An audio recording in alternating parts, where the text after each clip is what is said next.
So, we all know that our generation, one of the big challenges is that we're the generation of WhatsApp and this app and cell phones, and sometimes it's very hard to be present in our learning, present in relationships with friends, with family, and the whole avodah of a panini today is maybe harder than it ever was. So there's a beautiful sikha that I first heard a shir given over a few years ago by somebody named Braun when I was in Ma'anot, or in Eretz Yisrael, and it's based on this week's sikha from Pinchas Tashin and Aleph, and mamash, a very beautiful Indian that's learned out from the Indian of the Geirel, the lottery ticket, and the Rebbe learns out the avodah of a panini from that. So I wanted to discuss it a little bit tonight, and hopefully come out with not just sort of the avodah and askala, but also some practical hayraz, how we can actually try to be more of a panini in our own individual lives in yeshiva and outside of yeshiva, and as you'll see shortly, that this avodah is, the Rebbe says very clearly, is what's going to bring Moshiach. So one preface, the question that the Rebbe addresses in the beginning of the Sikha, which sort of spawned the whole thing. Obviously, Tashin and Aleph is in the middle of the Moshiach campaign, and a person can naturally feel, the Rebbe is saying, any moment, look at last week in Parshas Balak, and many of the Sikhas in this Kufa, the Rebbe is saying that any moment we're all going to Yerushalayim, Moshiach is coming, it's well overdue. The Rega Shel Achrei. So a person can naturally think to himself, so if anyways Mashiach is coming any moment, if anyways I'm moving to Yerushalayim, so then what's the point of sanctifying Chicago? What's the point of sanctifying Morristown? What's the point of sanctifying anything in terms of the current time and place, and Makam Zman? Anyways we're going. So that's a little bit what this Sikha tries to address. So the Rebbe says that the Geirel, the Parsha says, there's actually today's Aliyah, that we know that Hashem commands the Yidden to allocate the land of Eretz Yisrael through a Geirel. First the pasuk says Ach Geirel, and the next pasuk says Al Pi Geirel. Rashi is bothered seemingly by the redundancy, since it says Ach Geirel, only through the lottery that you should chalek. I think the chalek is aretz. I don't know exactly the lashon. And then the next pasuk says Al Pi Geirel. So Rashi explains the whole process of what was happening there. You had the 12. You had the 12 Shvatim there present, and there was a box in the front with 12 tablets with the names of each Shevet. 12 tablets had the portions of the land that each would get. Elazar, the Kohen Gadol, was standing, I guess, to the side, whatever, wearing the breastplate, the Urim V'Tumim, and it would shine out. It would predict that this Shevet, when the leader of this Shevet will come up, he'll choose this Chelek of Eretz Yisrael. And the next Sheva will get this Chelek of Eretz Yisrael. And sure enough, Dad Nasi would come up. He would select two pieces from the box. And sure enough, it would have his name of his Shevet, and exactly the portion that the Urim V'Tumim had predicted. And Rashi explains that this was so the Yidden should know that this whole process was Al Pi Ruach HaKodesh. It wasn't just by chance, whatever that means, but it was clearly that Hashem was orchestrating the lottery system, and it was all according to Dvar Hashem. Fine. Then Rashi continues that the Geirel also had a nace that was performed through it. That it also would say, Ani a Geirel, about the Rashi. On the Geirel and such a Shevet will go, the Chelek will go to such and such a Shevet, v'chulu. And sure enough, also, it was the same exact prediction as the Urim V'Tumim. The Rebbe asked an obvious or a fundamental question, which is that Hashem doesn't do miracles for free, unnecessary. So if the Yidden need to know that this process of allocating the land is Al Pi Ruach HaKodesh, then seemingly the Urim V'Tumim is sufficient. You don't also need the lottery ticket to speak out, which is an obvious miracle, an open nace. The question makes sense? Yeah. So the Rebbe, and from this the Rebbe explains the whole inyan of a panini. And the Rebbe brings from the Ragachover that we know that by Matis Maseh, which is coming up, that the Yidden took 42 pit stops in the desert on their way. So if I asked you, let's say I showed you a map and I said, we're going to go on a journey, so we're going to go from point A to point B to point C, right? Then someone comes and says, actually I know a different route. You can bypass point B, you can go straight from point A to point C. So is there anyone that wouldn't take such a route? Obviously, it's rational. You want to take the shortcut. But the Rav explains, no. Since the journeys and the pit stops were all pi Hashem, like the pasuk says, therefore every pit stop along the way has kedusha in and of itself. Meaning that when it comes to things of kedusha, there's no such thing as a means to an end. Everything is an end unto itself, which means that point B is just as integral as point A and point C. You can't skip out point B. The Baal Shem Tov says that every Yid goes through these 42 journeys in life. Every point along the way is necessary and sufficient. And that's the inner meaning of Eila Masa B'nai Yisrael, that when a Yid, whenever he travels throughout life, it's not just Chas v'Shalom by chance. Everything is according to all pi Hashem. Hashem is orchestrating his life. Everything is meaningful. Every place he goes, and even the crazy times in his life, everything is a point along the way which is necessary. Fine. So the same thing by the Geirol. Since the Geirol is also a tzivlei from Hashem, therefore the Geirol also had to be betachlis hashlemus. It couldn't just be a means to an end. Imagine a person wins the lottery, right? So what's the main thing? The main thing is the actual prize, the money. The lottery ticket, okay, maybe you'll save it as a souvenir, but it doesn't have... you can't say that the ticket has intrinsic value. What the ticket represents, what the ticket gets you, that's the value. But it's different, Mashenkin over here, Lahavil. But the lottery to allocate the land of Eretz Yisrael, the lottery ticket itself is an end unto itself. Since it's a tzivah from Hashem, it's just as important. The lottery of actually living in the land is just as important living in the land itself. And therefore, it also has to be done betachlis hashlemus, which the Rebbe explains means b'machshava, dibur, maisa, which means that the girl had to have all three aspects, not just machshava, the kavana, and not just the maisa, the actual lottery, but even the dibur, and that's why I had to speak out. And this, of course, is, the Rebbe also explains, Al Pi Pnimius Inyanim, that obviously the whole idea of conquering Eretz Yisrael, of kaivesh Haaretz, is the Indian of making a dir b'tachteinin, machta Eretz Yisrael. And since by dir b'tachteinin we know it's going to be, we know that the shleimus of the dira is expressed in all of the prate of the tachteinin, which means that there will be a dira which will be that Hashem will be revealed. His atzmas amahus will be found begiloi b'yached im zeh, together with the kaiches and levushin hagiluyim b'seder shtalshalos. Right? I'm sorry. In seder shtalshalos, which is the Eser spheres, shemischalkim bechlalos v'machshava divrei maisa, which is bria tzir asiyah.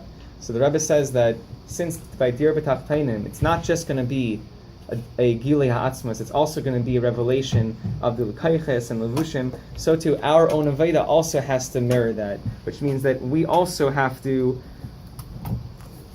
that a Jew, when he's kaivesh ha'aretz, he's making a dir b'tachteinin, he also needs to be b'shleimus ha'avodah and all of the prati of his kayches and levushim, which means b'machshava dibur maisa. Obviously a very deep idea, just something that the Rebbe brings.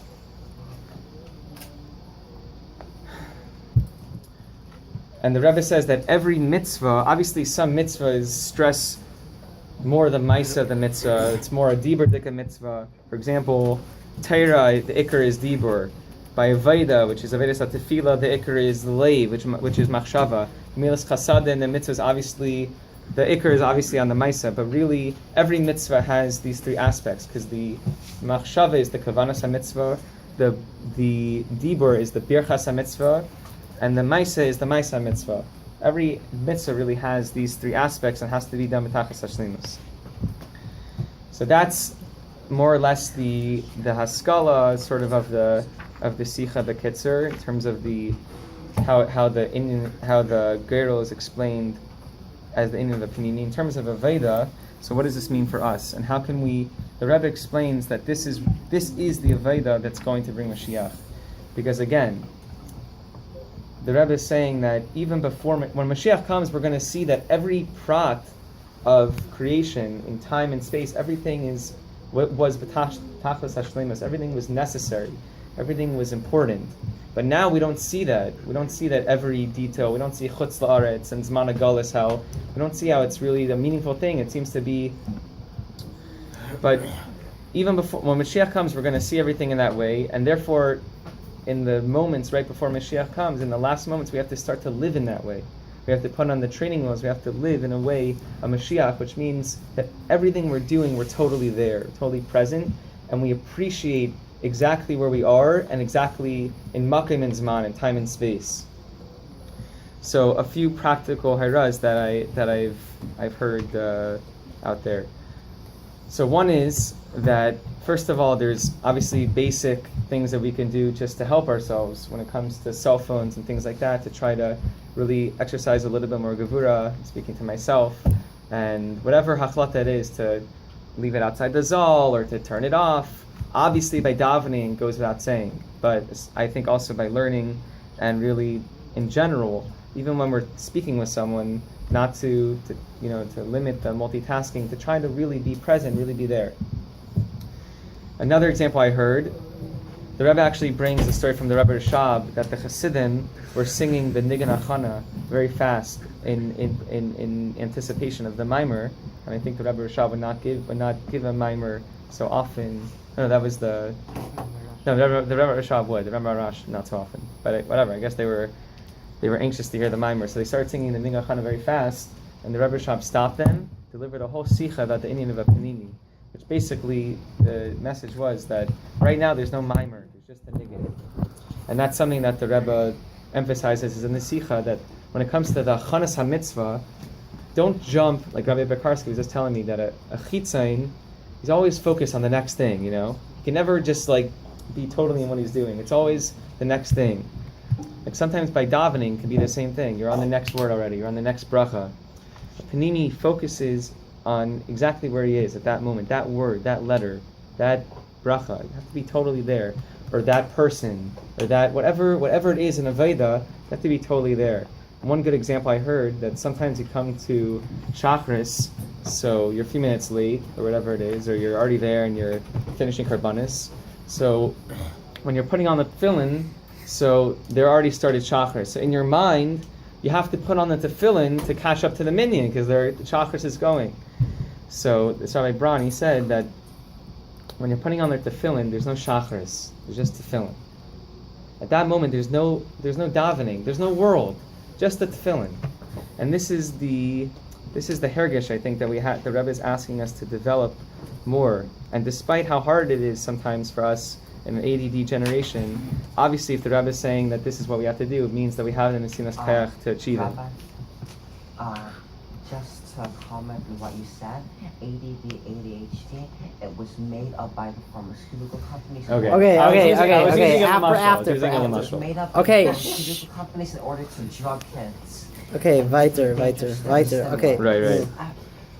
Dangerous central nervous system. Okay. I wanted to include one thing, which is that Shliach once sent me this article, and then I found it in print. There's a publication called the Babbage International. Some of you guys might know it.